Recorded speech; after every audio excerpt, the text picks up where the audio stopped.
Good morning, Arizona. Good morning, America. Well, it's me, Hola Arizona, and today I decided that I was going to start working on my vehicles. I have my 1989 GT Saline convertible that I'm going to start putting it back together.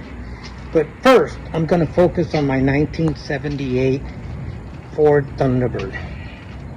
And this vehicle has been off the road since 2000 and I believe 18. That's the last time I had it registered. Since then, it's been parked in my yard, and there it is. And today, what I'm going to do is, yesterday I went and I ordered a heater core for my neighbor passing by.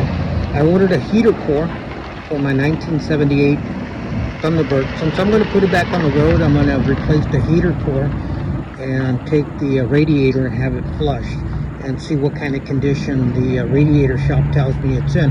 Otherwise, I'll buy a new radiator for the Thunderbird. I like to have it repaired, flushed, rodded, put a rod through the cores and see if I can get that done. It doesn't have any water in the radiator. When I parked it, I drained it and flushed it out to the best of my abilities here at home.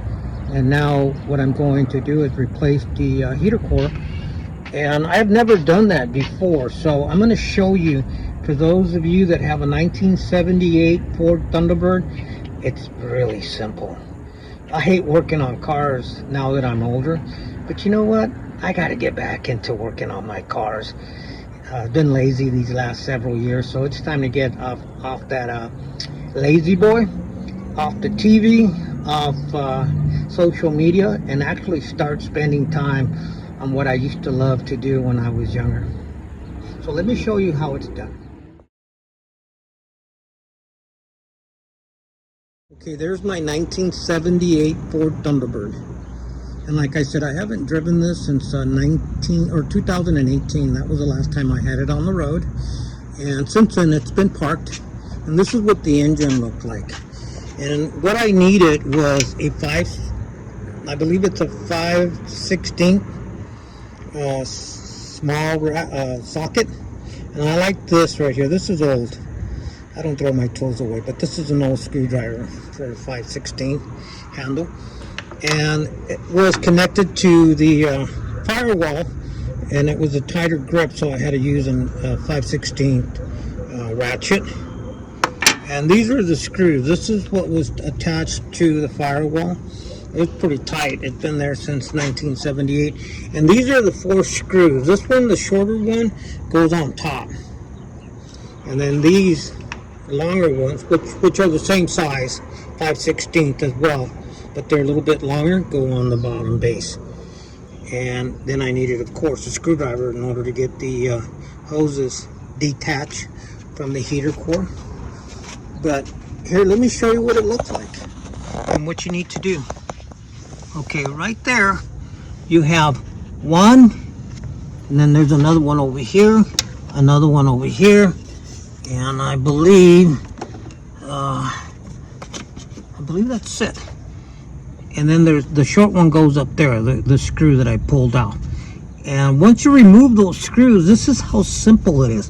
After you get the hoses removed from the heater core, all you do is pull this out. Let me show you. See that? Pull this out, and of course there's a hose right there that's getting in the way. And then you have this that goes to the light that goes on the hood. You remove this, you slide this out, and that's how simple it is to replace the heater core. And as you can see, it looked like the heater core started to leak water already. It was rotted out. This hasn't been replaced since 1978, so it did its job. Now to go pick up the heater core from O'Reilly. That's where I ordered it. I was telling the guys at O'Reilly that I spent over $2,000 at O'Reilly. And for some reason, O'Reilly likes to email you your rewards. I have a feeling they do that is because they anticipate people will not receive their texts or their emails concerning their rewards. And guess who keeps the money? The company does. They're not like AutoZone, where the guys will tell you in the system how many points you have and that you can redeem them. And I'm sure that O'Reilly could do the same, but hey, some executives in making the decisions have figured out that if they can keep some of that money, that's bonus. That's a bonus for them. But here's the kicker, people. Eventually, the people are going to get fed up with the theft that's taking place concerning their reward points, and they're going to stop buying parts from O'Reilly. And what's going to happen is the executives that abuse the system, they'll be gone. They'll be working for another company, ripping off their customers. And guess who gets the short end of the stick? The company. And eventually the employees that end up losing their jobs. Welcome to America, people, where theft starts at corporate office. It's getting to the point, O'Reilly, where I'm thinking about starting to buy my tools and my parts at Napa Auto Parts. They don't play that game.